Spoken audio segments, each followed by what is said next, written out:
Sujet numéro 1, je vais noter qu'on arrête de taper sur les coachs et les infopreneurs alors que leur dieu Hormozy est l'un des nôtres. Internet, monte ta boîte frère, c'est ça la liberté. Arrêtez de filer de la publicité et des tunnels aux débutants, c'est criminel. J'ai remarqué que la majorité des entrepreneurs galèrent pour une raison dramatique, ils réfléchissent en salarié. Le business en ligne n'est pas la nouvelle opportunité facile pour tous. Le coaching encore moins. C'est un choix de carrière. On a un point commun, c'est qu'au-delà du fait qu'on est entrepreneur, toi tu t'es auto-labellisé petit con sur LinkedIn. Ouais.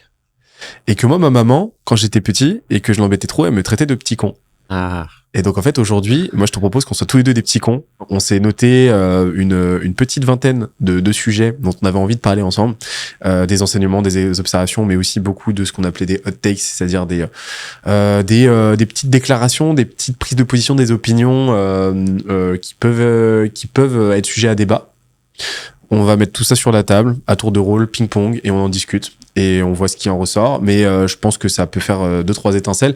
Et surtout, l'objectif, c'est vraiment vous apporter un maximum de valeur parce que c'est un espace qu'on est en train de se créer pour aborder des sujets dont on n'a pas forcément beaucoup l'occasion de parler et dont on n'entend jamais parler outre mesure. Je te laisse ouvrir le bal. Sujet numéro 1, je vais noter qu'on arrête de taper sur les coachs et les infopreneurs alors que leur dieu Hormozy est l'un des nôtres. J'attaque pas la personne, j'attaque un propos très particulier dans une vidéo très particulière. Il y a le CEO de Fineary, Mounir Lagoun, qui a fait avec une personne qui travaille régulièrement un contenu vidéo où en gros ils prennent des pubs et des takes d'entrepreneurs, des infopreneurs coach, ils disent est-ce que ça c'est bien, est-ce que ça c'est mal. Et ils défoncent un peu les gens. Le fond était pas dégueulasse, il y avait du défonçage un peu facile sur certains sujets, mais surtout on retournait dans cette même rengaine, tu vois, de nous les start-upers de Y Combinator, vous les coachs et les infopreneurs. Mais tous ces gens-là qui ont cette posture, ils sont tous en admiration devant Hormozy. Donc je voulais juste remettre les choses un peu, c'est l'église au centre du village, comme on dit. Hormozy, c'est le coach ultime. Le mec, il avait une salle de sport, il a monté des franchises, il en a eu 7, il les a revendues, il avait plus un rond parce qu'il y avait des sortes d'escroqueries, mais il savait remplir une salle de sport. Donc il a commencé à le faire pour des salles de sport. Quand il a vu que c'était fatigant et qu'il l'avait beaucoup fait et que ça marchait, il a commencé à l'enseigner aux salles de sport. Il en a fait Gym Lounge, qu'il a monté très très haut et qu'il a revendu, ou il a revendu une part majoritaire pour 50 millions, un truc comme ça. Ensuite, il a monté Acquisition.com où il prend des parts pour t'aider à monter ton business. Et à côté de ça, il fait du contenu pour t'aider à monter ton business gratuit sur YouTube. C'est un des nôtres, le gars. Et donc j'en ai marre de voir les start-upers l'ériger en dieu vivant. Alors que le mec, il a fait exactement comme nous. Et donc, en gros, c'est quoi? C'est les infopreneurs et les coachs, c'est bien quand ils pèsent 100 millions, mais quand ils pèsent 500 000, c'est des escrocs. Et j'en ai plein le cul de voir ça, je trouve ça fatigant. Je sais qu'il y a des dérives dans nos métiers. Et je sais qu'elles doivent cesser, que tout le monde doit faire mieux. Mais à un moment, c'est aussi des vraies entreprises, en fait. Quand c'est un centre de formation, personne ne dit rien. Quand c'est un coach indépendant, personne ne dit rien. Quand c'est une école, personne ne dit rien. Mais quand c'est un infopreneur, tout le monde dit, ah, c'est pas bien. C'est le même métier, en fait. Ça vient d'où, selon toi? Il y a un truc qui est très très différent entre les startups qui cherchent la valo, les agences et prestataires qui cherchent le truc lean et l'ARR, et les infopreneurs qui sont des business à cash flow en fait. Et donc en fait, c'est 3 façons de faire de l'entrepreneuriat radicalement différentes, avec un sens radicalement différent, avec des métriques différentes, avec des objectifs différents, des incentives différents, etc. Et c'est des milieux qui se comprennent pas. Et tu vois, c'est genre, nous, les start-upers, on est bien. Ensuite, derrière, t'as les agences qui fait, vous, les start-upers, vous avez pas de cash flow et vous êtes overfinancés. Nous, les agences, on est bootstrappés, et on fait un vrai métier qui a du sens et on aide Coca-Cola. Et côté, t'as les infopreneurs qui disent, non, mais les gars, vous savez pas faire du cash, on s'en bat les couilles. De toute façon, tout ce qui compte, c'est le cash flow. Mais les infopreneurs, pour beaucoup, il y a pas de sens dans ce qu'ils font. Ils veulent juste faire du cash. C'est 3 métiers qui discutent pas bien ensemble. Moi, j'ai hâte de voir un truc qui mélangera un peu plus les 3, quoi. C'est comme si le foot, les footeux, les handballeurs, les basketteurs et les rugbymen se foutaient de la gueule et se méprisaient les uns les autres. Ouais, c'est ça. Alors c'est pas le même sport. Pas le même sport. C'est-à-dire que c'est le même environnement. T'as un terrain, t'as un ballon, t'as des cages ou un panier. T'as un endroit où mettre le ballon, mais par contre, c'est pas le même sport, c'est pas les mêmes règles et c'est pas les mêmes attentes. Et ce serait ridicule exactement pareil si demain Zidane devenait coach de basket et qu'on disait ah, Zidane, c'est vraiment un mec extraordinaire, contrairement à tous ces footeux. Tu vois, quand les gens, ils disent, les infopreneurs et les coachs, c'est des bouffons, mais nous, on aime du Hormozy, bah, ça me fait le même effet. Ça n'a pas de sens. Il y a une porosité de plus en plus prononcée. Ouais. Tu me parles d'Hormozy, mais récemment, Sam Ovens. C'est cool. Ouais. C'est-à-dire que il a fait sa transition d'infopreneur ultime. À l'époque, je me souviens, il se faisait tracher dans tous les sens parce que infopreneur ultime à aujourd'hui, start-upper x1000 avec School. Mais pas que lui. David Laroche. Ouais. Il est en train David Laroche avec Paradox qui est vraiment passé du côté startup EdTech de la force. Mais en dehors de ça, fait, les start-uppers, vous êtes des infopreneurs qui s'ignorent. Exactement. Mais si tu regardes le cercle proche d'Hormozy, c'est quoi? C'est Brooke Castillo. Brooke Castillo, Life Coach School, 50 millions, je crois, par an, un truc comme ça. C'est une life coach qui a fait des formations pour devenir life coach. Dean Graziosi, le marketeur de Tony Robbins. Russell Brunson, ClickFunnels, hein, les funnels, les coachs, les infopreneurs, le mec qui vendait des formations pour faire des fusils à patates, hein, voilà. C'est que des gens comme ça. Et donc il y a de plus en plus de porosité parce que les mecs, ils commencent dans le coaching, ils créent un infoproduit et ils se rendent compte que c'est pas le truc le plus pérenne et le plus revendable. Donc en fait, avec le cash, ils vont build des SaaS et avec des technos et ils commencent à faire de l'invest, à mettre de l'IMO et à créer des fonds. Grant Cardone, qui est pareil, l'infopreneur un peu ultime, il a 2 milliards d'IMO. Alors qu'il vend des formations sur la vente et sur l'IMO. C'est plus aussi clair et catégorisable qu'à l'époque. Et donc, quand il y a des gens qui essayent encore de catégoriser et d'être réducteurs, ça me gratouille dedans. Ça en dit plus long sur l'émetteur du message que sur la cible du message, finalement. Ouais, bien sûr. Et à la fois, moi aussi, peut-être que si je reconnaissais pas qu'il y a des problèmes dans mon industrie, ça m'énerverait pas que quelqu'un le dise. Vraiment, faut aussi, tu vois, c'est facile de dire il est méchant de dire ça. S'il était que méchant et qu'il n'y avait pas une part de vérité, ça m'énerverait pas. J'enchaîne ? Allez. Alors, j'ai noté, c'est un petit texte. Vas-y. Internet, : monte ta boîte, frère, c'est ça la liberté. La vraie vie, : toujours plus de salaire à payer tous les mois, toujours plus de réglementation à satisfaire, toujours plus de compétences à développer, toujours moins de jours de vacances, toujours plus d'objectifs à atteindre, toujours plus de clients à satisfaire, toujours plus de conflits à gérer, toujours plus. Et je vais être très cash, entreprendre ne rend pas plus heureux et souvent moins qu'un job cool. Et très souvent le choix par défaut des inemployables n'est jamais le remède à une crise existentielle, n'a strictement rien de romantique. En fait, personne ne réalise à quel point entreprendre est difficile avant de s'y essayer. Et paradoxalement, c'est précisément ce qui rend l'entrepreneuriat aussi fun. Force à tous les inemployables. C'est tellement ça. Ouais, moi j'ai entrepris Non, t'as entrepris parce que tu peux pas, en fait. C'est moi, tu me fous dans un bureau, je dépéris. Ou ils me foutent de un coup de pied parce que je suis insupportable. Moi, j'ai quand même expliqué il y a des années, hein. Je suis pas très fier de ça, mais c'est drôle, hein, quand on y repense, à ma maître de stage, que j'étais le seul du bureau à pouvoir faire du web marketing et du SEO, que n'importe qui pouvait tricoter des pompons pour la soirée, et que d'après la théorie des avantages comparatifs de Ricardo, c'était une très mauvaise utilisation des ressources disponibles que de me demander de faire des pompons. Après, ils m'ont beaucoup envoyé promener le chien, quoi. Ils voulaient plus trop que je sois dans le bureau. Et donc, si tu veux, je peux pas dire j'ai entrepris par choix et vocation. Non, j'avais pas le choix, en fait. C'était obligatoire pour moi. Je suis pas employable. Je suis trop chiant. Et l'entrepreneuriat est une forme de rat race. C'est tout le monde qui dit quitter la rat race. Je regarde les horaires des salariés, regarde nos horaires d'entrepreneurs, en vrai. C'est juste que on aime ce qu'on fait 80-90% du temps, donc on n'a pas l'impression de bosser. Mais on fait plus d'heures que tout le monde. Les gens, ils aiment trop taper sur les salariés sur LinkedIn, je trouve. Et puis sur tous les réseaux, c'est la mode en ce moment. Ouais, mais ils ont des vies plus cool, hein. Ils ont des vies beaucoup plus cool. L'observation est quotidienne. C'est pour ça que t'as besoin de te rassurer. Ouais. Et puis t'as besoin de rallier des gens à ta paroisse. Et surtout, quand ton bise, c'est de vendre l'entrepreneuriat à des entrepreneurs qui veulent potentiellement monter leur boîte, qui veulent s'y essayer, forcément, t'as un message tout trouvé, quoi. Ouais. Mais, non, ça rend pas plus heureux. Hein. Mais à la fin de la journée, moi, je claque pas la porte. J'ai toujours tout dans la tête. Et le samedi, et le dimanche. Et s'il y a un problème un peu grave dans ma boîte, dans un moment où j'étais en famille, ça peut me parasiter, si je le vois. Si je le vois pas, ça va, tu vois. Et non, les entrepreneurs sont pas plus heureux. Ils sont plus libres sur le papier. Ils ont plus de possibilités. Mais avec plus de possibilités, ils ont aussi plus de responsabilités. T'es sûr qu'on a plus de liberté? Enfin, plus de possibilités, même? Tu peux travailler de partout. T'as quand même généralement plus de revenus. Pas tout le temps, tu vois, mais si on prend la moyenne des salariés, la moyenne des entrepreneurs, encore que, tu sais quoi, je suis même pas sûr. Faudrait peut-être regarder les stats. Je les ai pas. J'aurais tendance à penser, si tu regardes, déjà, t'as eu qu'une toute petite portion des entreprises, tout secteur confondu, qui dépasse le 1 million d'euros de chiffre d'affaires. Ouais. Et je pense que la moyenne des entrepreneurs vivent très chichement. d'une manière générale. Je pense que je suis dans un microcosme et que du coup, j'ai un peu une opinion qui est biaisée. Ouais, moi aussi. J'ai l'impression que tout le monde s'en sort bien, en fait, pas tant que ça. Je m'efforce de regarder, mais au-delà, je pense qu'il y a beaucoup d'entrepreneurs, hein, honnêtement, qui au-delà de quelques défraiements, de quelques avantages fiscaux, forcément, je parle même pas d'optimisation, hein, mais forcément, tu as certains avantages, vont se payer très peu finalement. Je fais plus d'heures que le salarié moyen, sans aucun doute. Mais si ma femme à 16h m'envoie un message, elle me dit je vais me balader à la plage avec notre fils et le chien, tu veux venir? Bah ouais. Je suis en train de faire un truc, je peux le faire après, quoi. Ce genre de truc crée quand même une liberté de je vais au sport à l'heure que je veux, je fais ce que je veux comme je veux. Ouais, j'ai des responsabilités, mais il y a que moi-même pour me fouetter. J'ai plus de liberté organisationnelle, je dirais. Et ça, pour moi, ça a de la valeur. Attention, il y a plein de gens qui s'en foutent, tu vois. Mais pour moi, ça a beaucoup de valeur, ça. De pouvoir un peu moduler mon planning comme j'ai envie. Je trouve ça cool. Maintenant, si la seule métrique qu'on optimise, c'est le bonheur, je pense qu'il vaut mieux être salarié.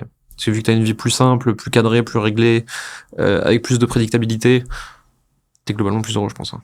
Enchaîne. Je pense qu'on aurait tellement de trucs à dire Ouais, sur ce sujet. Sur ce sujet-là, on pourrait...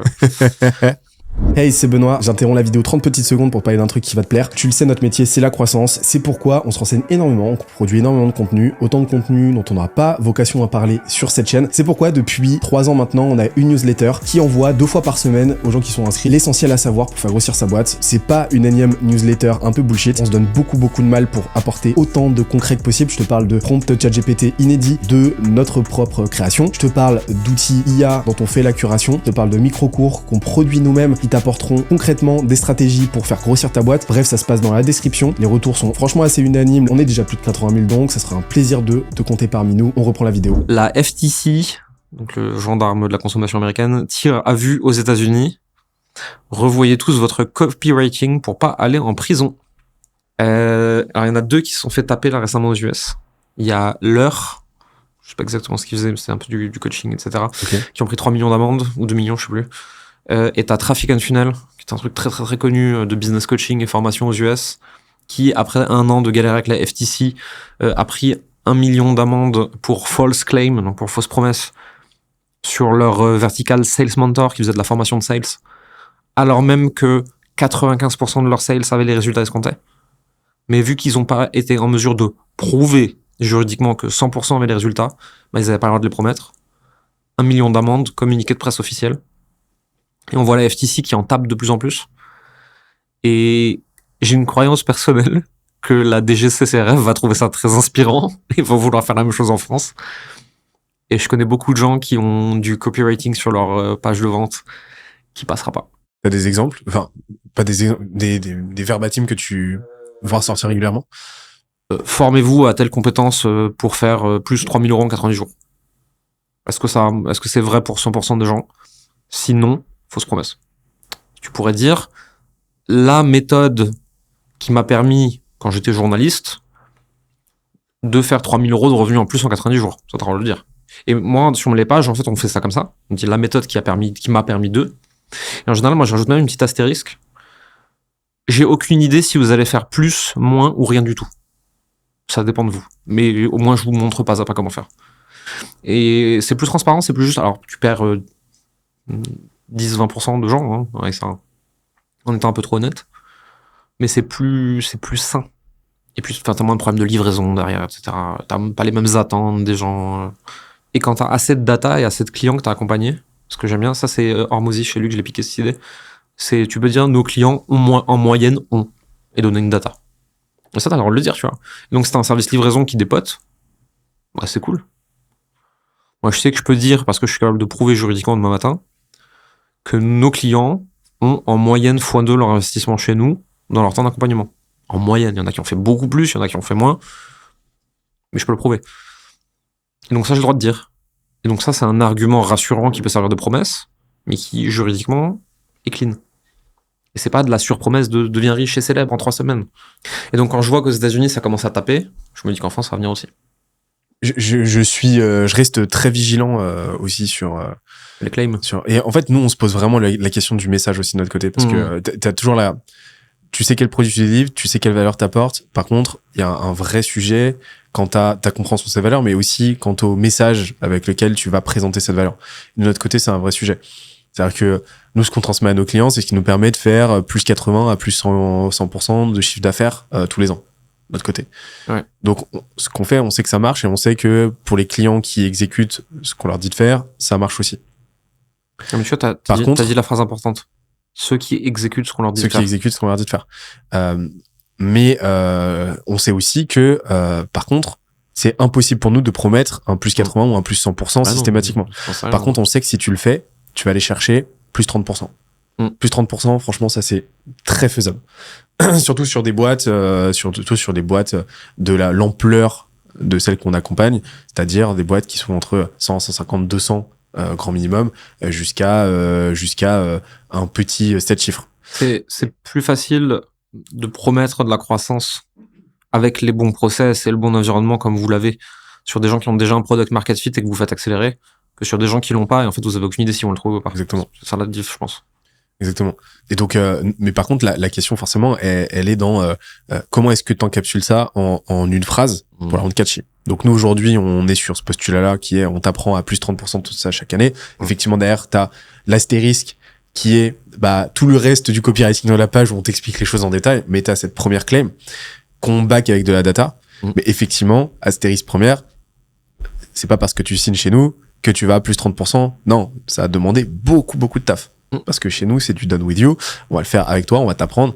Si tu travailles pas, si t'en as rien à faire, non, effectivement, t'auras pas ce résultat-là. Mais je pense que c'est sain, tu vois. C'est vraiment très très sain de remettre un petit peu de clarté là-dedans et de toute façon, je pense que le marché aujourd'hui tend à se durcir énormément et je pense que la réglementation a toujours tendance à avoir toujours un train de retard sur le comportement du marché. Ouais, d'accord avec toi. Donc je pense que là, la FTC vient un petit peu en mode pompier. Parce que les marketeurs sont des petits filous, donc forcément on est plus agile et on vient foutre le bordel. On vient surfer sur des vides juridiques. Malheureusement, ça fait partie du marché, quoi. Par contre, vous pouvez promettre des iPads. CPF contre iPad, ça marche bien. C'est à toi là. Le blitzscaling et l'hypercroissance ne font sens que dans une optique purement capitalistique. Entre parenthèses, faire fructifier un asset financier, entre parenthèses, action, à des fins de revente, mais n'a jamais permis en soi de remporter un marché à long terme, tant il se produit au détriment en général de la qualité justement du produit, de l'expérience client, de la culture et du bien-être des salariés. Analogie qui me permet d'illustrer mon point. Une progression en musculation ou dans n'importe quel sport sous stéroïdes. Tu vas aller extrêmement vite, tu vas aller extrêmement fort. Au détriment de tes organes.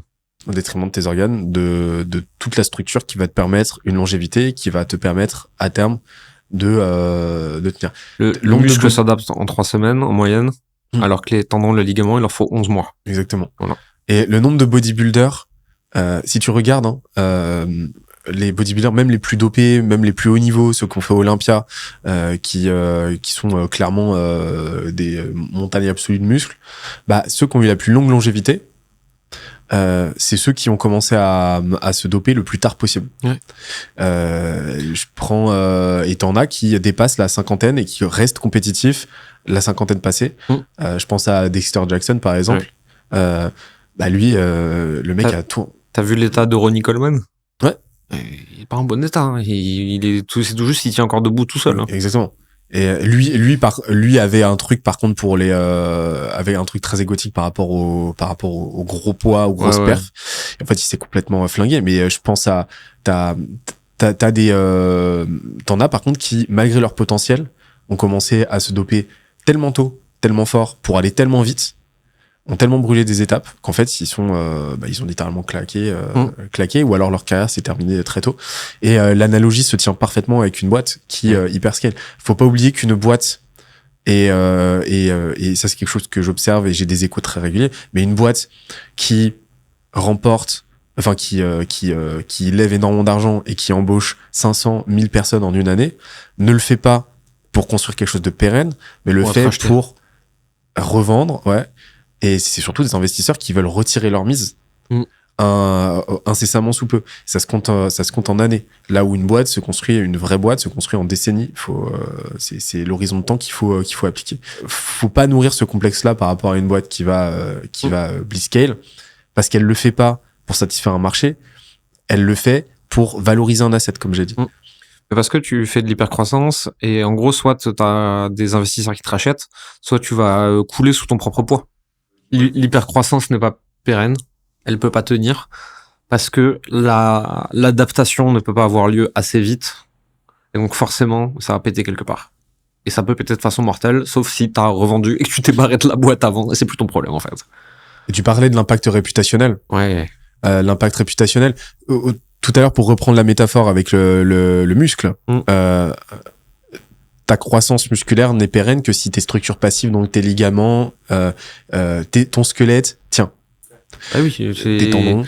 Si tu as des tellement gros pecs et tellement grosses épaules que tu fais du développé couché tellement lourd que tes muscles y tiennent, mais que le problème c'est que, je sais pas moi, t'as un os du bras qui pète, bah c'est fini pour 6 mois quoi, minimum.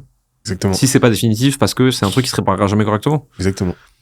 Et dans le business, tes tendons, tes ligaments, tes structures passives, c'est ton impact réputationnel, c'est ta culture. Tes équipes, ta culture. La qualité de ton produit. Tes finances. Ouais. Etc. Ouais. Et donc c'était juste pour mettre ça en avant. Une boîte qui lève énormément d'argent, et on en a tous en tête, ne font pas ça pour faire les choses bien dans l'absolu, elles le font pour aller vite, à des fins capitalistiques. Et souvent, elles cravachent comme je sais pas quoi par la suite, en relevant, et souvent c'est le rôle de la série C, voire de la série D, pour consolider ouais. Exactement. Des trucs et pour éviter de se péter la gueule. J'ai l'impression de voir la même analogie, tu sais, avec les boxeurs ou les pratiquants de MMA qui cut à la fin en se déshydratant de façon ultra extrême juste pour tenir le bon poids sur la balance. Et en fait, ils se mettent en danger en allant très très très loin, très vite, en espérant que ça passe. Et en fait, pour arriver sur le ring 10 kilos plus lourd que sur la balance, quoi. Tu regardes Khabib Nurmagomedov, dans quel état il se met? Ouais. J'avais vu aussi, je crois que c'était sur Netflix, une combattante de MMA qui vraiment, elle est dans son sauna portatif là, avant une pesée, elle est en train de pleurer, quoi. Elle tient plus debout, elle a des vertiges, enfin, elle a des signes de déshydratation avérés, elle risque de mourir à tout moment, quoi. En fait, l'ultra scaling, le blitz scaling, l'hypercroissance, c'est la même chose, quoi. C'est, tu te dis, peut-être que ça va passer, peut-être que ça va passer, peut-être que ça va passer, hop, c'est bon, je suis racheté. Ou alors je relève de l'argent. Ouais. Pour essayer d'éviter que ça se pète. Mais combien de boîtes sont mortes faute de bridge? À ton tour. Et justement, mon point va parfaitement bien avec ça. Le but, c'est d'être le dernier debout, pas le premier en haut de la montagne à disparaître. C'est un truc que je dis pas mal à mes équipes en ce moment. C'est pas grave si certains vont plus vite que nous. On sait ce que ça coûte. Nous, on va aller plus doucement, mais on sera là plus longtemps. C'est ok, je fais pas 0 à 10 millions, puis je disparais en un an. Et je vais faire 1 million par 1 million, petit à petit, je serai encore là dans 25 ans. Et des fois, c'est frustrant de voir des gens aux pratiques plus agressives que les tiennes faire beaucoup plus vite. Parce que t'as ce petit côté de c'est injuste. Moi, j'ai fait tout bien. Bah ouais, mais si t'as une vision long terme, tu t'en fous, en fait. Mais globalement, ouais, moi, c'est vraiment une philosophie du moment. D'essayer quand je vois des gens aller beaucoup plus vite que moi, souffler, me rappeler que je joue pas au même jeu, que j'ai pas le même âge, que j'ai pas la même vie, que j'ai pas les mêmes contraintes, que j'ai pas leur quotidien, et peut-être que j'en veux pas. Et donc, si ces gens, ils vont beaucoup plus vite que moi, bah, peut-être que moi, je peux pas, peut-être que moi, je veux pas, peut-être que moi, je m'en fous, peut-être que je suis pas prêt à faire les mêmes sacrifices, ou peut-être que c'est moi qui ai raison, j'ai une vision beaucoup plus long terme qu'eux, c'est moi le meilleur, hein, mais peut-être pas aussi. Et c'est ok. Et c'est facile, quand on a 30, 40, 50 ans, de se comparer à ceux de 18 et à leur hypercroissance. Mais en fait, juste moi, à 18 ans, j'avais du Nesquik sur la moustache encore, en fait. Et aujourd'hui, j'ai plus la capacité physique et psychologique d'accélérer comme ils accélèrent. Je suis fatigué avant, tu vois. Donc en fait, au lieu de m'énerver, bon, je peux pas gagner au jeu de la vitesse, je vais essayer de gagner au jeu du long terme. Puis on verra. Il y a Gaspard G, un youtubeur qui a fait une vidéo, un portrait sur Walt Disney. Et donc, qui raconte en fait la création de l'empire Walt Disney, etc. Mais si tu regardes, les 5-10 premières années ont été très compliquées pour lui, complètement calamiteuses. Et ça aurait été typiquement l'entrepreneur qui complexe de sa boîte sur LinkedIn. Et qui vient s'énerver contre ses salariés malgré lui parce que ça va pas assez vite. Mais en fait, il est, comme tu l'as dit, en fait, il était le dernier debout. Il est resté debout une année de plus. On parlait tout à l'heure de cette cyclique, en fait. Plus tu vas faire des révolutions, en fait, de ce cycle-là, des répétitions, plus tu vas accumuler de la data, tu vas accumuler de l'expérience, tu vas accumuler des connaissances qui vont s'accumuler et qui, par effet d'incrément, vont créer des exponentiels à terme. Le but, en fait, c'est d'être suffisamment... Enfin, le meilleur surfeur, je suis pas surfeur du tout, mais le meilleur surfeur, c'est aussi celui qui sait rester suffisamment longtemps dans l'eau pour choper la meilleure vague. Et si tu restes 4 heures dans l'eau, bah, t'auras 4 fois plus de chances de choper les bonnes vagues, la bonne vague, que celui qui reste qu'une heure dans la flotte. Et si tu restes un temps infini dans l'eau, tu finiras forcément par choper une vague meilleure que le voisin. C'est le principe, tu sais, c'est cette métaphore, cet exercice de pensée du singe qui, si tu lui donnes un clavier et lui fait taper de façon giga random sur le clavier pendant suffisamment longtemps, finira par te écrire toute l'œuvre de Shakespeare dans l'ordre à la lettre près. Bah ouais, le facteur temps, faut pas le sous-estimer, quoi. Et faut en faire un allié. J'enchaîne. À toi. Je vais partager un petit là c'est pas un hot take, c'est un petit framework dont je parle quasi quotidiennement aux boîtes, aux entrepreneurs qu'on accompagne, qui change énormément de choses dans la façon dont tu vas présenter ton offre, dans ton message, dans ton copywriting. On a parlé tout à l'heure du framework input, output, outcome. C'est ce qui fractalement va se retrouver à toutes les échelles dans ta boîte, dans sa croissance, dans la façon dont elle gère ses opérations, et ainsi de suite. Et c'est comment les flux, en gros, vont se produire dans ta boîte. Mais en fait, c'est aussi un excellent framework de copywriting et un excellent framework product, parce que si tu arrives à définir les inputs de ton offre, de ton produit, les outputs, donc les résultats que ça génère, et les outcomes, l'impact financier, t'as tout gagné. Et donc moi, ce que je vous recommande, c'est de prendre le temps d'aller investiguer auprès de vos clients, mettez en place du tracking, faites de la recherche utilisateur, avec pour objectif de définir l'input de votre offre, c'est-à-dire l'input du côté du client, quel budget il doit investir, quel temps il va devoir y consacrer, en gros, quelles ressources au global, en fait, il va devoir y mettre, vous, de votre côté, ce que vous y mettez, en termes de temps, en termes de features, et ainsi de suite.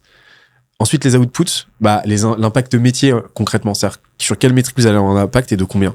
Donc, on va faire tel truc, ensemble, au pluriel, ça va avoir tel impact mesurable sur tel sujet. Et après, l'outcome, vous allez quantifier l'impact moyen, avec idéalement des écarts types et tout. Plus vous avez de précision, apporter de précision, mieux c'est, de l'argent que vous permettez de gagner, l'argent que vous évitez de perdre, vous permettez d'économiser. Et là, en fait, vous avez une cartographie complète des tenants et des aboutissants de votre offre. C'est factuel, backé le plus possible, idéalement par de la data, par des cas clients, etc. Mais ça, en fait, derrière, ça te donne une map monde totale de ce qu'est un copywriting efficace. Voilà ce qu'on va faire, voilà les effets qu'on va générer, voilà combien vous allez gagner à la fin.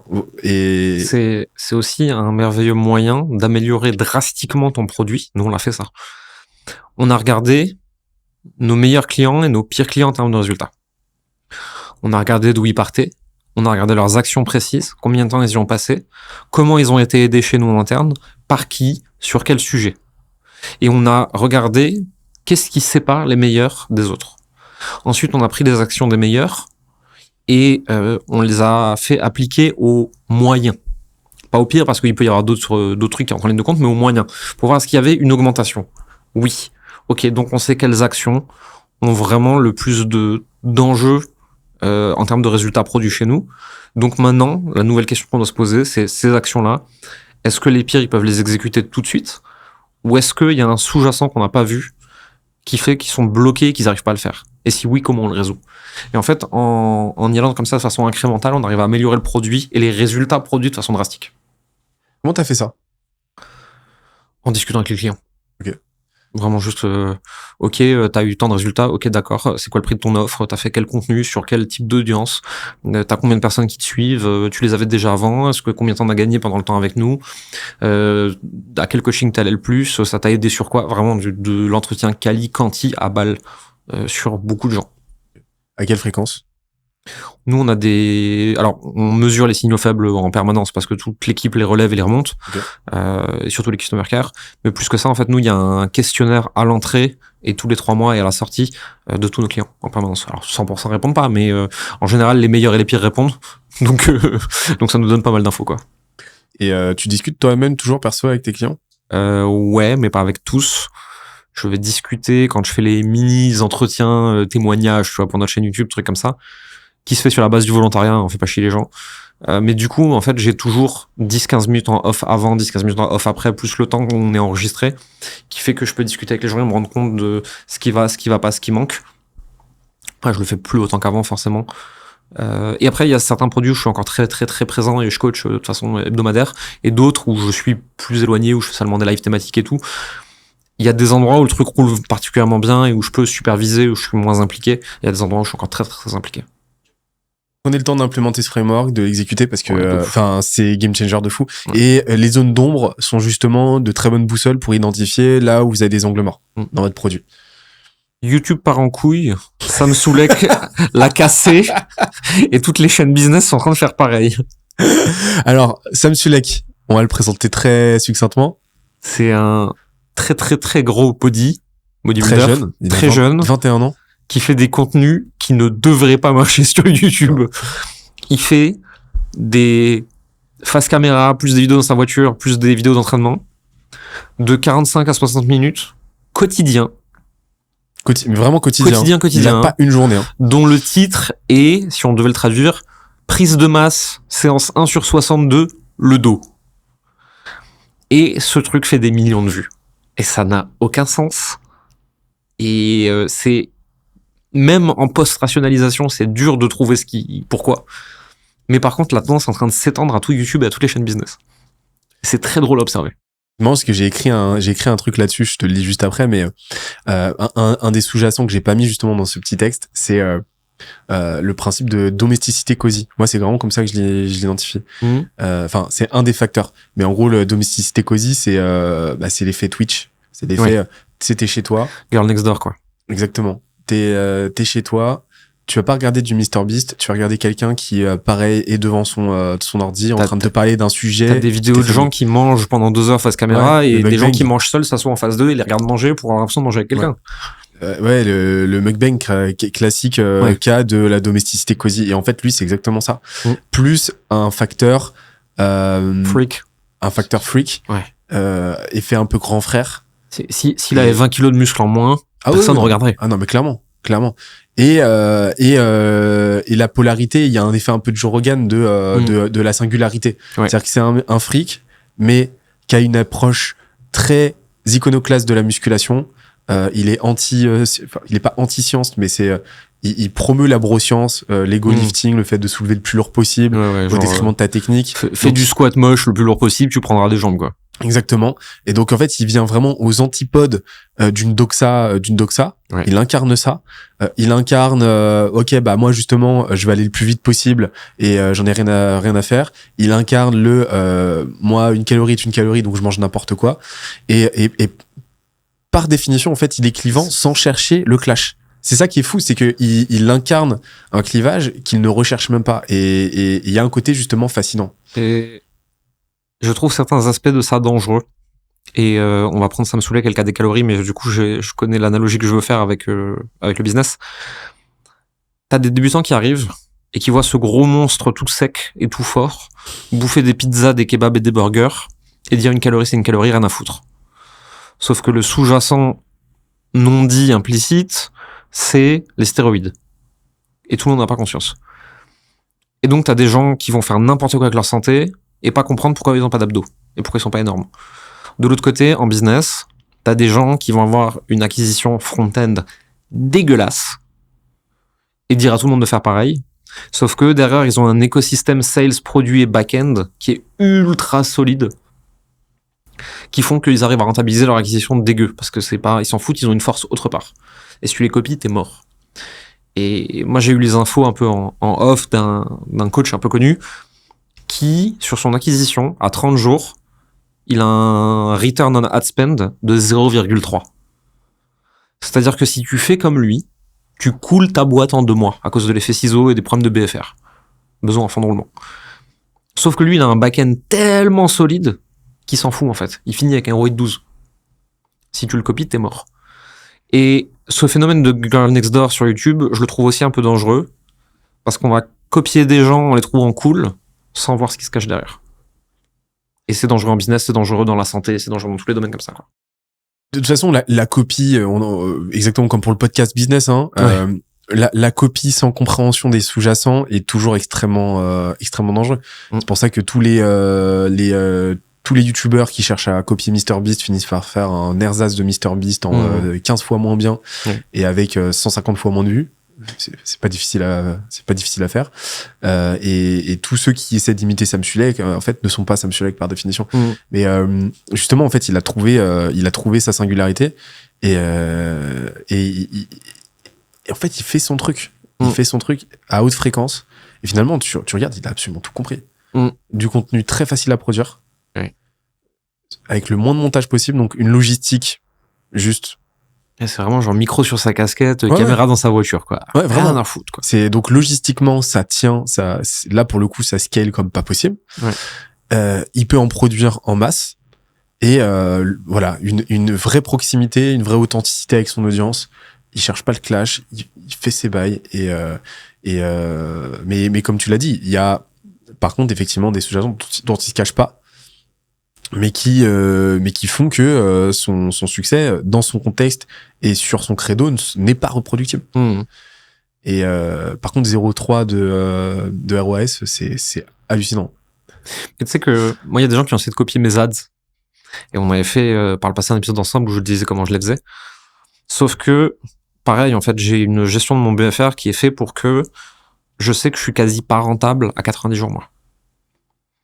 Il y a tout le monde qui dit oui, c'est un problème. Non, ça me permet de brasser très très très très large sur le marché et de rentabiliser en créant de la confiance sur le très très très long terme. Je plains vraiment les gens qui ont essayé de copier nos pubs sans comprendre le back-end qui est derrière. Parce qu'ils vont attirer que des leads qui convertissent pas. Et c'est le problème des atypicités de marché. Elles sont souvent très copiées et très dangereuses. Parce que si t'as pas tout le package, ça marche pas. Principe de la périssabilité, en fait, conceptuellement, le principe de hack universel est complètement pété. C'est pour moi, c'est un non-sens. Je vois pas la logique derrière. Un hack est par définition contextuel. Tu vas trouver un truc qui... Pour une personne dans un cas précis. Exactement. Mais par contre, le reproduire n'a absolument aucun sens. Tu peux t'inspirer, tu peux le tester, mais c'est une itération.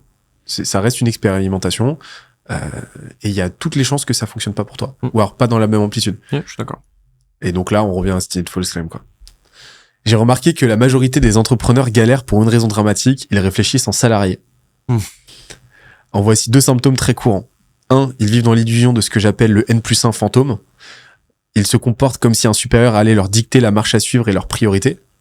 Ils attendent validation, approbation et autorisation d'une hiérarchie dont ils sont désormais à la tête. 2, leur pensée est en stock au lieu d'être en flux. Chaque action est un livrable voué à recevoir l'approbation ou la réprimande du N+1 fantôme, au lieu d'être vu comme une partie d'un flot continu de tentatives d'expérience. Et les conséquences sur la productivité, leur confiance en eux et leurs résultats sont déplorables. Est-ce que c'est pas aussi lié à tous ces gens qui se retrouvent entrepreneurs sans faire exprès? Parce que ils ont lancé un truc sur les internets en se disant il y a 3 personnes qui ont trouvé ça cool, et puis là il y en a 3000. Et ils se retrouvent à la tête d'une boîte sans faire exprès. Ils n'étaient pas voués à être là. Et moi j'en connais, j'en ai dans mon entourage, qui se retrouvent à la tête de boîtes de 80 personnes, parce qu'il y a un associé, un investisseur, un truc qui a poussé jusque là. Et à un moment, cette personne se retire et la personne est là, oh là là, qu'est-ce que je fais là, moi? C'était pas l'idée. Et j'en connais plein comme ça. T'as aussi beaucoup de salariés qui se lancent parce que ah oui, la quête de la liberté, quoi. Ouais, exactement, parce que mon poste, notre tech précédente, qui se lance parce que justement appel au voyage romantique de l'entrepreneuriat. Et qui en fait sont complètement mus. C'est l'éléphant qui a vécu toute sa vie enchaîné et qui continue de se comporter même libéré, comme s'il a une ficelle avec une chaîne en plastique, quoi. Exactement. Et tu te retrouves Et tu te retrouves avec des entrepreneurs, et j'en vois quotidiennement, qui, tu le sens vraiment, ne se comportent absolument pas en dirigeant, en souverain dans leur boîte. Et qui vont donc s'inventer des N+1, ériger des icônes qui vont leur permettre de se comporter, de se rassurer comme s'ils étaient salariés. C'est-à-dire utiliser le temps avec un T majuscule comme N+1. J'ai pas le temps. Par définition, c'est ta boîte, donc le temps, en fait, tu décides de le prendre ou pas. C'est une histoire de gestion de tes priorités. Très bien. C'est ça. J'ai priorisé différemment mes tâches. J'ai pas le temps. En fait. Exactement. Il n'y a pas Chronos, le dieu du temps, qui va décider de te donner du temps ou pas et de te l'accorder. Non, ça ne fonctionne pas comme ça. Et c'est quelque chose. Tu comprends que ces constructions mentales deviennent ces pensées militantes, mais ces pensées militantes découlent justement de ces constructions mentales à la base. Et en fait, le premier point en tant qu'entrepreneur, c'est de faire sa mue et d'accepter que t'es tout seul dans ton ratio. Principe de responsabilité. Voilà. Mais t'es tout seul dans ton ratio. C'est ma faute. C'est de faire le deuil, quoi. C'est de faire le deuil de cette hiérarchie très rassurante de, voilà, on va me dire de faire un truc, je vais faire le truc. Et puis après, on va me dire si c'est bien ou pas. Mais dans tous les cas, en fait, c'est pas ma responsabilité. Moi, ma responsabilité, c'est de faire ce qu'on me demande de faire dans les temps impartis. En fait, quand t'es entrepreneur, on s'en fout que ce que t'es fait à l'instant T, une fois, fonctionne. L'important, ce qui va compter, c'est de le refaire tous les jours. Donc, cette logique de flux, c'est de le faire tous les jours, toutes les semaines, tous les mois, ad vitam aeternam. Moi, c'est pas parce que hier, j'ai fait un excellent call de user research que ma boîte va décoller.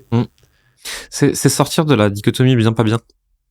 C'est à quel point c'est bien, à quel point c'est pas bien.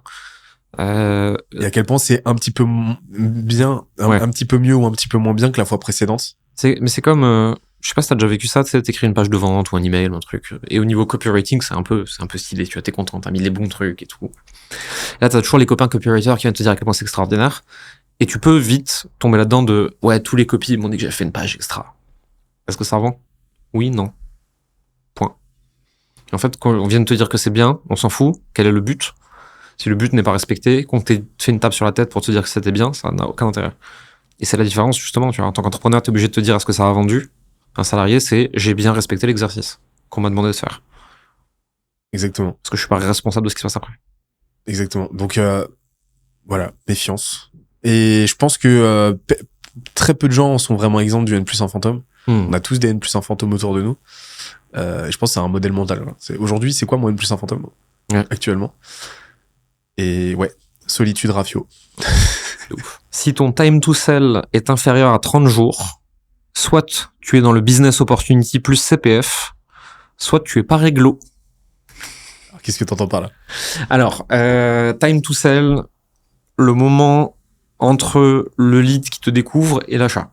C'est ce truc-là, j'ai parti de un truc que j'ai lu chez Tyler Welch qui disait si ton time to sell est inférieur à 120 jours, t'es un escroc. Alors forcément, il fait du putaclic.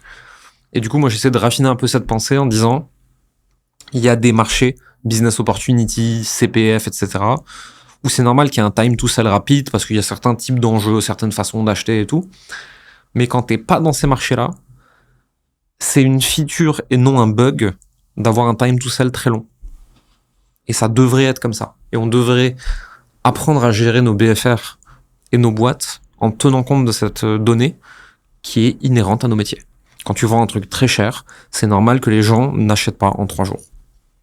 C'est même souhaitable. Je me suis rendu compte, enfin vraiment, il y a une corrélation quand même assez prononcée avec un bon coef, quoi, entre la durée, justement le time to sell, à quel point tu vas mettre longtemps à vendre et la qualité de la collab par la suite. Ouais, tellement. Mais vraiment.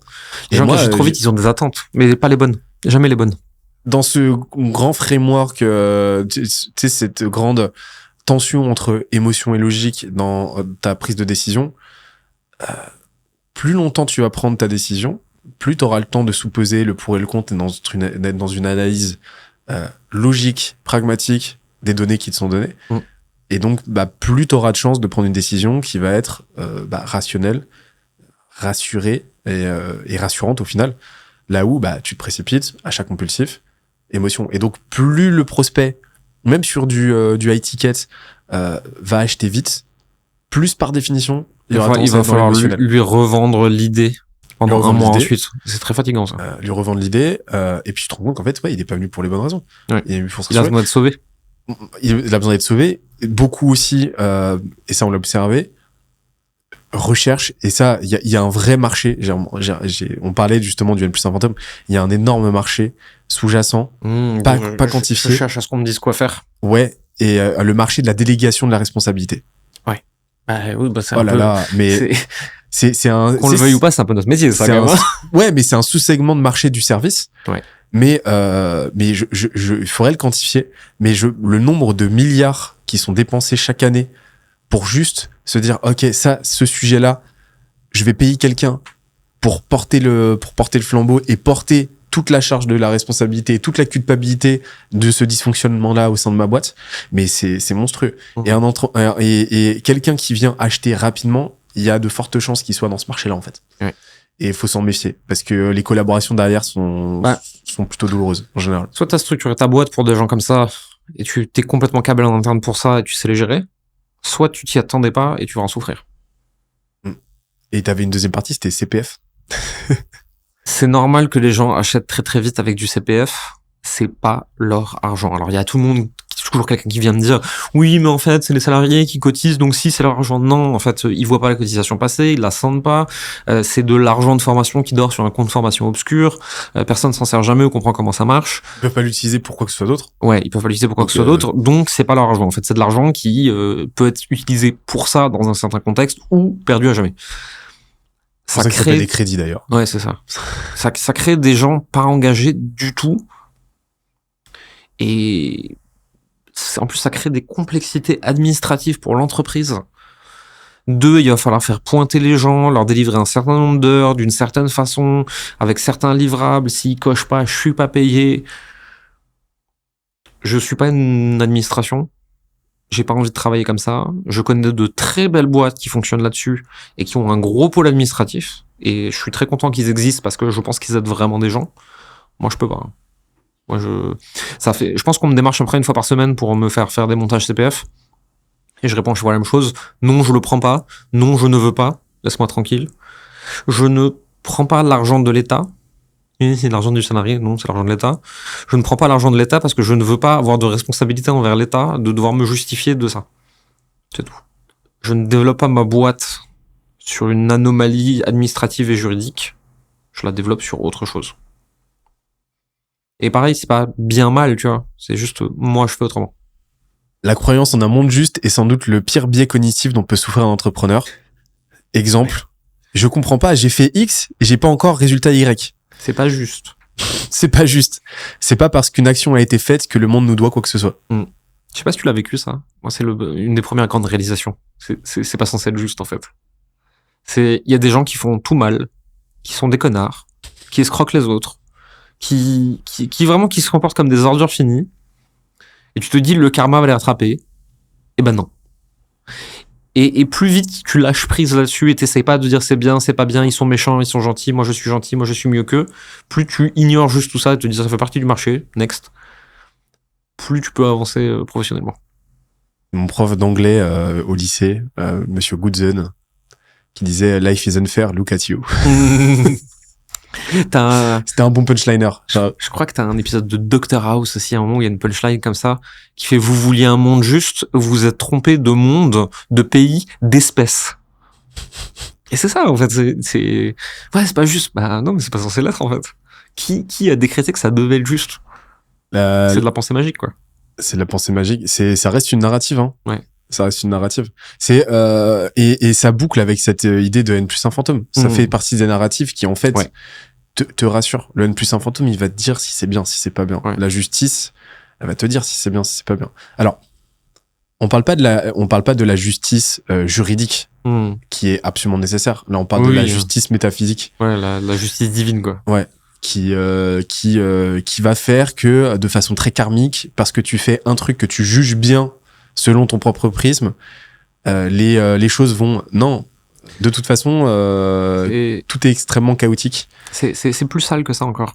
C'est vu que les riches c'est mal, et que moi je suis gentil, ça justifie que je sois pauvre parce que je fais pas les méchantes actions des riches. Et au lieu de casser cette dichotomie, de se rendre compte que bien, mal, c'est plus compliqué que ça, et qu'en fait, ça se trouve, c'est la bonne action à faire pour avoir des résultats, et en fait, on s'en fout, il n'y a pas de bien ou mal, ça compte pas. T'as ce truc de l'autre il est méchant, moi je suis gentil, donc c'est normal que. C'est parce que le monde est injuste que j'ai pas les résultats que je veux. Non, c'est parce que t'as pas fait ce qu'il fallait, point. La justice divine ne rentre pas en ligne de compte. Pour reprendre la phrase, hein, mais ça c'est quelque chose, je pense que t'entends toutes les semaines. Je comprends pas, j'ai fait ce truc, j'ai pas encore le résultat. Essaye autre chose. Et c'est autre chose. Tu l'as pas bien fait, tu l'as pas assez fait. Donne-toi le temps. Non mais ça je connais déjà, j'ai déjà essayé. Si tu n'as pas eu les résultats, c'est que tu as mal essayé. Petit scarabée. Moi, je commence tous les accompagnements. À chaque fois, on a un call d'onboarding. On va se calmer avec les On a un appel pour accueillir tous les nouveaux clients tous les mois que j'anime. En fait, je lâche des parpaings pendant 1 heure. Pour justement aller casser un certain nombre de pensées magiques comme ça et de barrières mentales. On va réessayer tout ce que vous avez déjà fait qui n'a pas marché. Et c'est un petit peu ce que j'ai tendance à dire. Et je leur dis, voilà, par exemple, LinkedIn, la prospection LinkedIn. Pour tous ceux qui se posent la question, est-ce que LinkedIn, ça fonctionne pour moi? Si vous êtes en B2B, oui, LinkedIn, ça va marcher pour vous. La question, c'est pas est-ce que, c'est comment et quand. C'est tout. Mais il n'y a pas une boîte en B2B dans le monde entier qui ne peut pas générer du business de façon substantielle avec LinkedIn et en faire un vrai canal d'acquisition. La question, c'est pas une question d'espérance, c'est une question de maîtrise et de magnitude d'exploitation du canal. C'est tout. C'est tout. Donc là, rassurez-vous, oui, LinkedIn, c'est fait pour vous. Donc arrêtez de vous poser ces questions parasites. La tendance à se poser de mauvaises questions en entrepreneuriat est juste affolante. Oui, mais moi je. Ouais. Et là, tu sais exactement pourquoi la personne elle est là.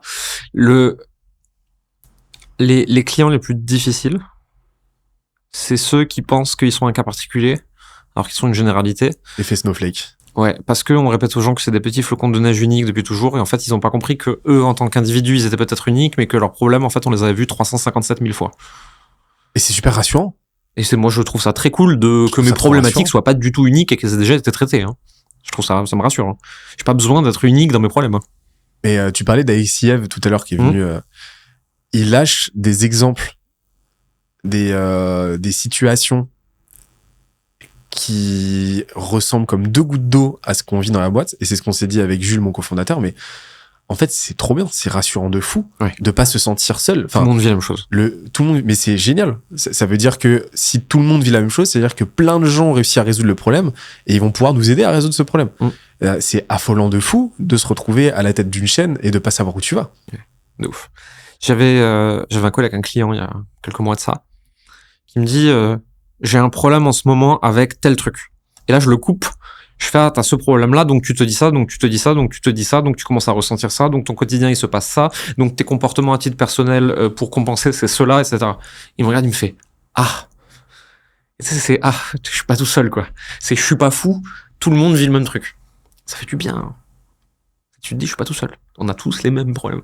C'est pour ça qu'on se fait tous accompagner par des consultants, des coachs, des mentors, t'appelles ça comment tu veux, on s'en fout, tu vois. Parce qu'on a tous exactement le même problème. Si quelqu'un l'a déjà résolu, pourquoi tu vas te faire chier à chercher tout seul pendant 3 ans, quoi? C'est égo. Ouais, de ouf. Je vais encore essayer seul. Bon, tu vas perdre 6 mois, quoi. Je vais y arriver. Tu vas perdre 6 mois et quand tu seras dans une situation beaucoup plus critique, tu vas venir, tu vas me demander de te sauver, sauf que moi, si je peux plus te sauver, c'est trop tard. Parce que dans 6 mois, je pouvais faire des trucs, en 2 semaines, je peux pas. Et ça, vraiment, c'est des situations qu'on rencontre toutes les semaines. Ouais, complètement. Des prospects qui nous ont dit, et de ton côté aussi, hein, qui nous ont dit exactement ça. Non, mais je vais essayer tout seul, on se reparle dans 6 mois. Ouais. Et après, c'est trop critique. Mais le nombre de prospects qu'on a dû refuser à ce moment-là. Nous aussi. Mais parce que juste, ouais, comme tu l'as dit. Ok, ça y est, je suis prêt à passer à l'action avec vous. Par contre, si j'ai pas des résultats dans 1 mois, je ferme.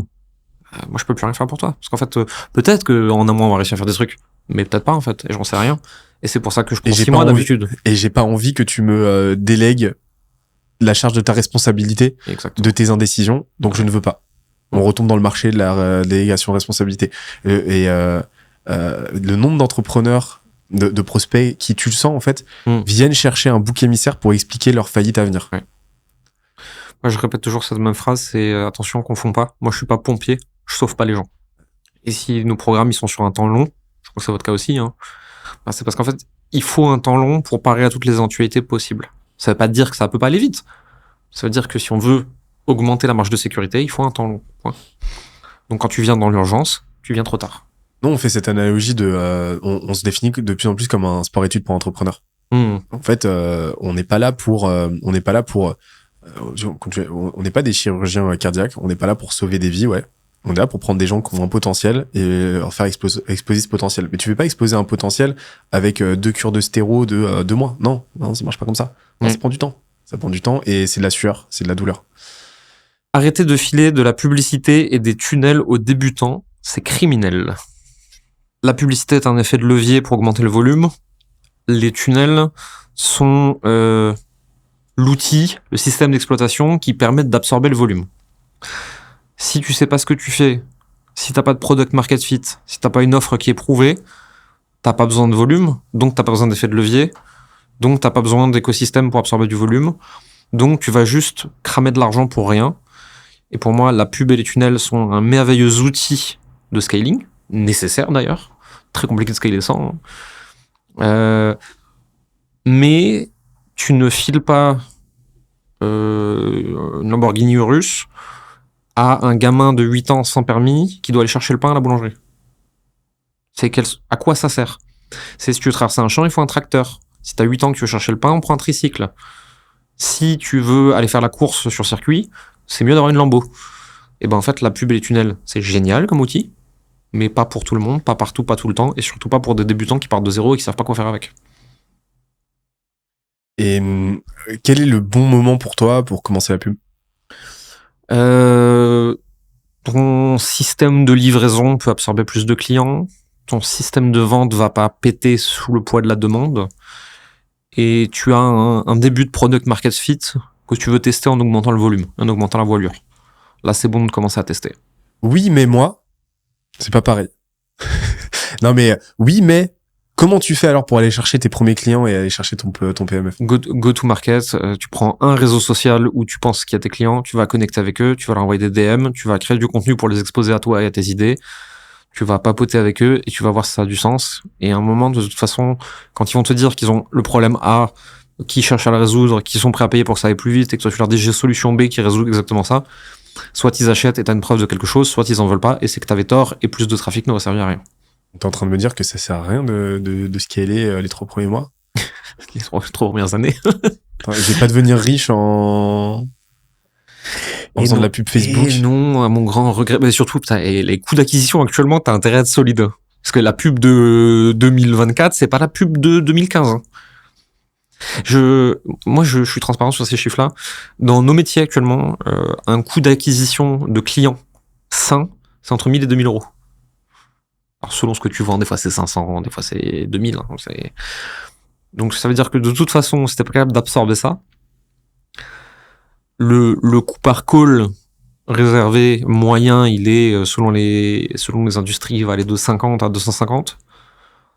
Tu closes à 10 à 20% sur trafic froid, fais tes calculs. Donc déjà, en fait, si ton entreprise, elle est pas câblée pour supporter ce genre de coûts, déjà la pub, ça, t'es mort. Et le ROS, il doit être de combien? ROS, c'est retour sur publicité dépensée. Ouais, retour sur publicité dépensée. Alors, ça dépend complètement de ton type de boîte. Hein. Nous, on regarde pas tellement le ROS court terme. Mais du coup, on a une gestion du BFR et de la trésor qui est très pointue pour pas se faire dépasser par un effet ciseau. Parce que on encaisse très tard par rapport à ce qu'on dépense. Mais du coup, on a des ROS très élevés. La plupart des gens, ils disent qu'un ROS sain, c'est 1,2, 1,3 à 30 jours. Après, moi, je considère que ce que nous, on fait, c'est un peu particulier, donc je peux pas le conseiller aux autres. Mais si t'arrives à avoir 1,2, 1,3 à 30 jours, t'es à minima break-even, donc à l'équilibre financier entre ce qui sort et ce qui rentre. Et donc, tu peux commencer à continuer à accélérer, travailler ensuite ton back-end et ta LTV, Lifetime Value, pour développer ton entreprise. Qu'est-ce que t'appelles l'effet ciseau? L'effet ciseau, c'est quand tu dépenses plus vite que tu n'encaisses. Bien connu des agences, bien connu des infopreneurs et coachs qui font de la pub.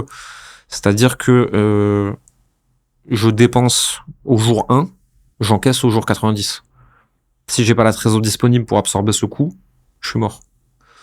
La version agence, c'est j'ai un nouveau contrat avec un client jour 1, je dois recruter, les gens me payent à fin de prestat plus 30 jours, je dois avancer 60 jours de salaire d'équipe.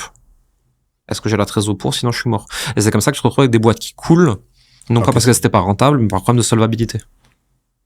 C'est là que tu vas faire des leviers, c'est là que tu vas affiner ta trésor, c'est là que bosser avec un DAF, c'est intéressant. Il y a aussi maintenant, aujourd'hui, il y a plein d'organismes financiers qui financent du BFR.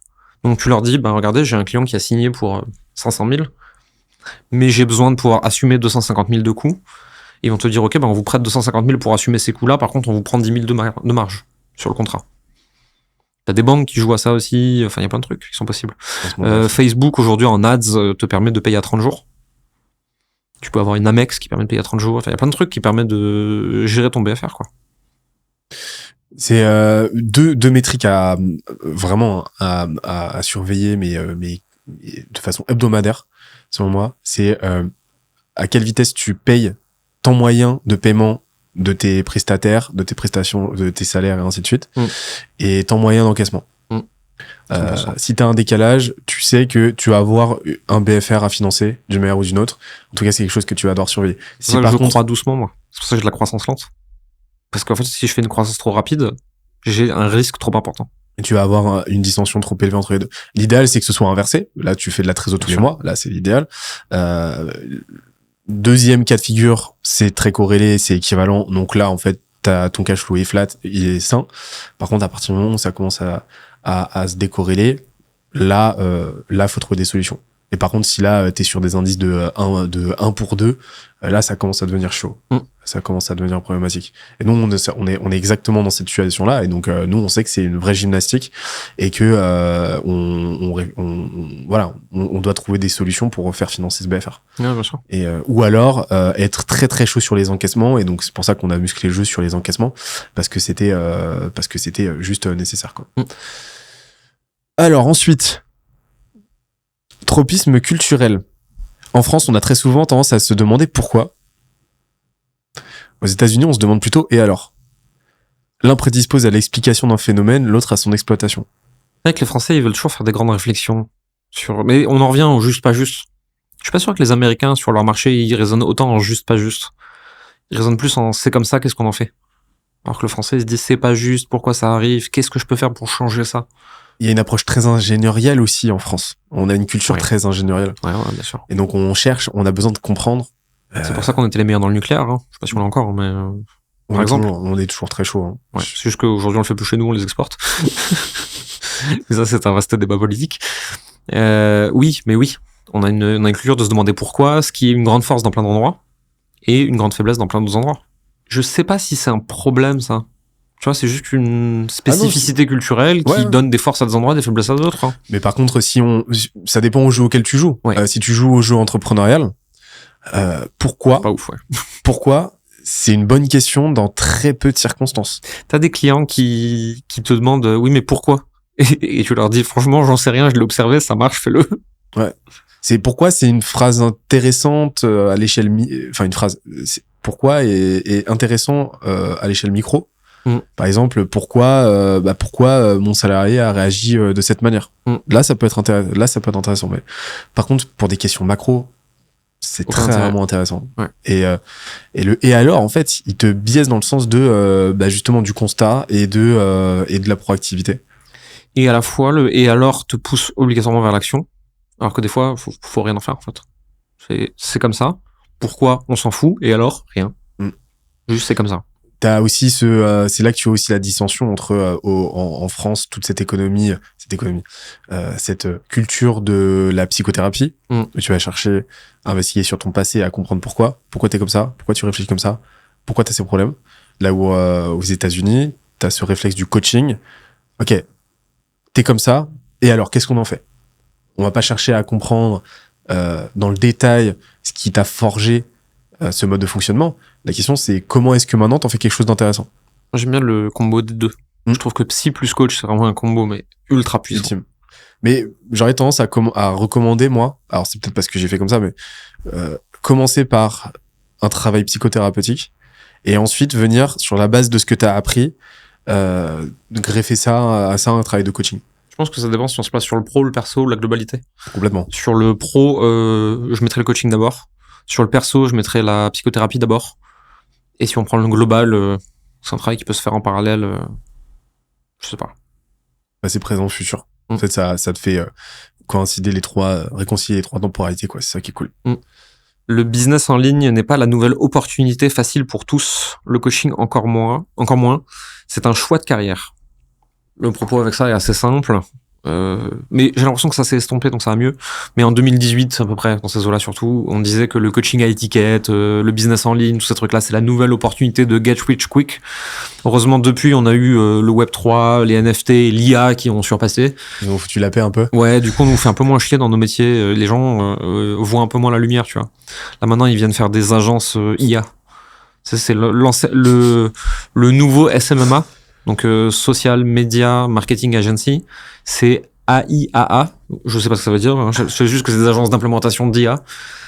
C'est bon, ça. Et je vois encore des nouveaux trucs arriver. Mais en gros, c'est j'ai pas de compétences si ce n'est du marketing. Comment est-ce que j'en fais un service packagé que je vendrai à des gens? Et comme d'hab, hein, t'auras 1, 2, 5% de gens vraiment compétents qui vont émerger de ces trucs un peu limites et en faire des vraies belles boîtes. Et tout le reste qui vont passer à la nouvelle opportunité, quoi. De même que tous ceux qui sont arrivés dans le coaching ou dans l'infoproduit pour devenir riches, il y en a 1, 3, 5% qui en ont fait de très belles entreprises, qui vont durer, qui ont trouvé une vocation en chemin. Mais tout le reste va crever, quoi. Mais est-ce que c'est pas normal aussi, de toute façon, ça fait partie du marché, quoi.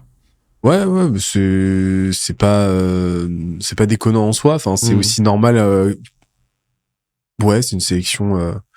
Je déteste ce terme de sélection naturelle parce que ça vient, ça découle d'une mécompréhension totale du darwinisme, mais t'as une sélection en tout cas naturelle ou pas qui s'opère pour tout un tas de raisons. Ouais, mais c'est marrant, hein, c'est cyclique de marché, ça s'accélère de façon mais tellement considérable. Avant c'était tous les 10 ans, c'est tous les 5, object, tous les 1, fou. Et là vraiment on voit des nouvelles tendances tous les 3 mois, quoi. Et qui se ramifie de plus en plus. C'est-à-dire que tu vas avoir au sein de cette trend de l'IA des micro-trends de demain ça va être les custom GPT, donc tu vas avoir des agences custom GPT qui vont se former et qui vont venir te faire des custom GPT et qui vont faire que ça, hein, des custom GPT métiers pour toute ta boîte. T'as une des boîtes de The Quest qui fait ça, il me semble, et qui le fait bien en plus, hein. Des custom GPT? Ouais, un truc qui ressemble. Je sais pas exactement. Il me semblait. Ils font de la, alors j'ai plus le terme. En gros, ils font de l'automatisation, mais le projet est fou. Ça vient enregistrer ton ordi pendant une semaine. Ça identifie les patterns. Trop bien. Et après, ça automatise toutes les tâches répétitives. Trop cool. Il faut trop que je le fasse. Genre, toi, tu sais pas là où tu perds du temps, Exactement. mais eux, ils savent le trouver. Exactement. Ah, c'est pas mal, ça. Et pendant une semaine, ils t'observent et ensuite ils disent, ok, voilà ce qu'on peut automatiser, voilà comment on va le faire. On le fait, si tu vas gagner tant de temps, parce qu'on l'a observé, donc tu vas gagner tant de temps par définition. Et ensuite, ils viennent te mettre les robots là-dessus, l'IA qu'il faut pour venir le faire à ta place. Propre. Très propre. Très, très propre. Cette phrase résume le marketing et la persuasion à elle seule. Les gens feront n'importe quoi pour ceux qui encouragent leurs rêves, justifient leurs échecs, apaisent leurs peurs, confirment leurs soupçons et les aident à jeter des pierres à leurs ennemis. Blair Warren dans The One Sentence Persuasion Course. Et je l'ai trouvé dans une vidéo de Victor Ferry, qu'on salue. J'aime beaucoup. De toute façon, c'est un principe de copywriting qu'on connaît bien depuis très, très longtemps. Ça a été surthéorisé par Dan Kennedy, Ogilvy, je sais pas comment on prononce. Et tout consort du papy copywriting game. C'est que globalement, surtout la base d'un marché, donc le mass market, si t'arrives à leur dire tous tes problèmes dans la vie sont pas ta faute, t'inquiète, regarde, c'est le méchant là-bas et moi je vais t'aider. On a élu des présidents comme ça quand même. Tu peux leur vendre n'importe quoi qui, sur le papier, grâce à un nouveau mécanisme, résout leurs problèmes, quoi. Et ça amène des trucs trop cool et ça amène des trucs pas cool du tout. Cette phrase est extrêmement puissante parce qu'il y a tout dedans, quoi. Il y a encourager les rêves. Donc, on parlait des 3 temporalités. Encourager les rêves. Encourager ton futur. Justifier leurs échecs. Ça te rassure sur ton passé. Responsabilité, ouais. Ça apaise tes peurs de l'instant, du présent. Ça confirme tes soupçons du présent. Et ça t'aide à jeter les pierres à tes ennemis. La stratégie de l'ennemi commun. Ouais. Nous contre eux. Et cette phrase, je la trouve tellement brillantissime parce qu'elle explique tout. Elle dit tout. Elle dit tout d'une façon extrêmement simple et elle résume l'entièreté du marketing et de la vente. Marketing politique aussi, comme tu l'as dit. Ouais, clairement.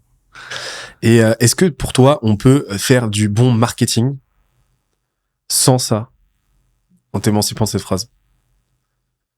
Est-ce que c'est possible par idiosyncrasie un peu radicale de se dire, ok, je vais faire absolument tout l'inverse et ça va marcher? Non, je pense pas. Ouais. Je pense qu'on peut en enlever un bout. Tu vois, on n'est pas obligé de lyncher les ennemis. Je pense que c'est une très bonne stratégie, la stratégie de l'ennemi commun en tant qu'outsider pour prendre une place. Mais qu'à un moment, si t'es juste contre tout le temps, tu restes un parti d'opposition. Et un parti d'opposition ne doit pas accéder au pouvoir. Petit message caché. Et c'est pas, tu vas pas faire de grandes choses, tu vois. Ça dépend de ce que tu veux monter comme boîte. Si tu veux être une petite boîte, on s'en fout. Si tu veux être une très grande boîte, il y a un moment, il va falloir que tu sois pour quelque chose. Pour moi, en fait, le parti d'opposition, c'est même au-delà de ça, c'est fait partie du pouvoir. Oui. Mais ne doit pas être. Exactement. Ouais. C'est une composante du pouvoir. Oui. Et ce qui se comprend très très bien quand on regarde des séries politiques sur les pays nordiques. T'as une série très très bien qui s'appelle Borgen sur la fausse première ministre du Danemark, et ça montre un peu les spin doctors, les partis d'opposition, comment ils travaillent ensemble, etc. C'est hyper intéressant. Et là tu comprends à quoi ça sert le pouvoir. Mais c'est tous les pays de tout en haut, là où il fait nuit là, et froid, ils ont beaucoup mieux compris ça que nous.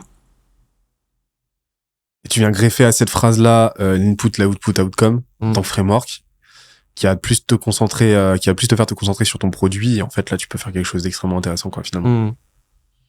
Le marché de l'auto-éducation devrait monter à 350 milliards dans les 2 prochaines années. Alors, définis auto-éducation. Cours en ligne, coaching, consulting, formation, tous ces trucs-là.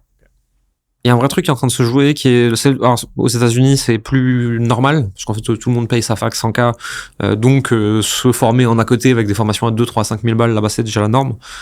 Et j'ai l'impression que c'est en train de se démocratiser en Europe de plus en plus. Au début, c'était vraiment l'apanage des universités, des grandes écoles qui faisaient des MOOC, donc des cours d'école en ligne. Et là, j'ai l'impression qu'il y a vraiment des petits acteurs indépendants qui arrivent sur des trucs très spécifiques, et que ça va devenir complètement normal de se former sur des petits trucs auprès de petits indépendants très spécialistes d'un sujet, et que c'est ça qui va faire grossir le marché aussi. Même si la démocratisation ne viendra pas des petits, mais viendra des très gros. Est-ce que tu l'as observé aussi, ça? Bah, tendanciellement, enfin, ça, c'est en train de se profiler de cette manière-là. Structurellement aussi, au niveau des industries, bah, tu regardes, pour moi, il y a différents layers dans un marché. T'as les vendeurs de pelles, t'as les gens qui utilisent les pelles, t'as ceux qui produisent les pelles, t'as ceux qui les vendent, t'as ceux qui permettent à toute l'industrie de tenir. Donc t'as ceux qui vont acheminer la bouffe, t'as ceux qui vont construire les logements.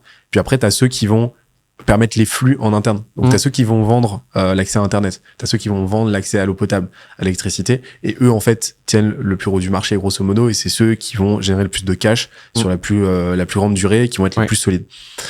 Mais quand tu vois que t'as des acteurs qui commencent à se structurer de plus en plus sur ces layers-là très hautes pour venir permettre aux petits orpailleurs et aux constructeurs de pelles de prospérer, quand tu vois des schools par exemple qui commencent à péter, et c'est pas les seuls, Gumroad ou quoi, bah tu vois qu'effectivement il y a quelque chose qui commence à se structurer pour permettre à beaucoup plus, de plus en plus, de petits orpailleurs avec leurs pelles de venir chercher des petites pépites. Et donc oui, enfin là il se passe un truc, il se passe un et en plus de ça, ça va de pair avec une évangélisation de plus en plus, un marché qui s'auto-évangélise, qui s'auto-éduque. T'as aussi vraiment pour moi il y a eu un shift majeur, hein. C'est ce qu'on appelait infopreneuriat il y a quelques temps. Aujourd'hui on appelle ça la creator economy. Donc t'as un adoucissement sémantique énorme. Donc infopreneur, influenceur est devenu un créateur, et on parle plus de quelque chose de shady, on parle d'une économie. Freelance, un freelance, un solopreneur. Ça dit tout, ça dit absolument tout. Ouais, c'est vrai. Alors, l'artiste peint une toile parfaite une seule fois, puis la vend une fois. L'entrepreneur peint 100 fois la même toile, d'abord très mal, puis un peu mieux à chaque fois, et essaie de la vendre à chaque étape. L'un vise le parfait et le beau, selon son propre référentiel, l'autre vise le rendement et le fonctionnel. J'écoutais cette histoire, je crois que c'était Hormozy chez Williamson qui le disait. Tout le monde raconte cette histoire un peu différemment. Une fois c'est avec de la photo, une fois c'est de la poterie, etc. On va dire que c'est de la photo. C'est des étudiants qui arrivent dans un cours de photo aux États-Unis. Et à un groupe, on dit, vous avez le droit de faire une seule photo de tout le semestre, vous serez jugé dessus, faites la meilleure photo possible. À l'autre groupe, on dit, faites le maximum de photos, plus vous en faites, meilleure sera votre note. Ceux qui ont fait des milliers de photos, non seulement ont fini par produire une photo bien meilleure que ceux qui n'en ont fait qu'une, mais en plus la moyenne de toutes leurs photos sont plutôt supérieures à ceux qui ont fait qu'une seule photo. Et quand on veut produire quelque chose d'extraordinaire, il vaut mieux produire beaucoup, parce que par petits incréments, c'est plus facile de devenir bon dans quelque chose que de faire quelque chose de parfait une seule fois, du premier coup. Et alors j'ai plus le nom du chercheur qui a trouvé cette corrélation tellement forte que ça devient limite une causalité entre le nombre de chefs-d'œuvre par artiste et le nombre d'œuvres totales qu'il a produites. Et en fait, plus Picasso a énormément produit. Énormément. Warhol aussi. Et on retient 0,01% peut-être non, peut-être pas, mais 0. Moi, j'ai l'impression qu'à chaque fois que je vais dans un musée, dans n'importe quelle grande ville du monde, il y a 25 trucs de Picasso. Alors moi, tu dis, il a vraiment fait beaucoup. Hein. Alors, mais combien on en retient? Une dizaine peut-être? 5, 10, ouais. Et c'est marrant, c'était une discussion que j'avais la dernière fois avec sur un autre podcast. En fait, si on extrapole un petit peu, tu sais, il y a cette dichotomie, et volontairement, en fait, je place cette dichotomie-là au centre entre l'artiste et l'entrepreneur. Et si on fait extension, l'artiste amène la poésie, en fait. Et en fait, je trouve cette dichotomie et cette opposition complètement débile, parce que là où oui, l'entrepreneur va te permettre de construire une maison, mais en fait, l'artiste, le poète, c'est lui qui rend l'intérieur de cette maison, la vie dans cette maison vivable et supportable, quoi. Et donc, ne chercher l'entrepreneuriat en toute chose, bah, c'est le meilleur moyen de te retrouver avec des murs vides qui ont absolument aucun intérêt, aucune vie. Et des maisons qui sont les mêmes sur toute la planète parce que c'est comme ça qu'on les fabrique le plus facilement et que c'est le plus rentable. Ouais. Et pareil avec l'artiste. Enfin, l'artiste, à un moment donné, a besoin aussi. Et si on a que des maisons rondes, ça serait pratique, quoi. Exactement.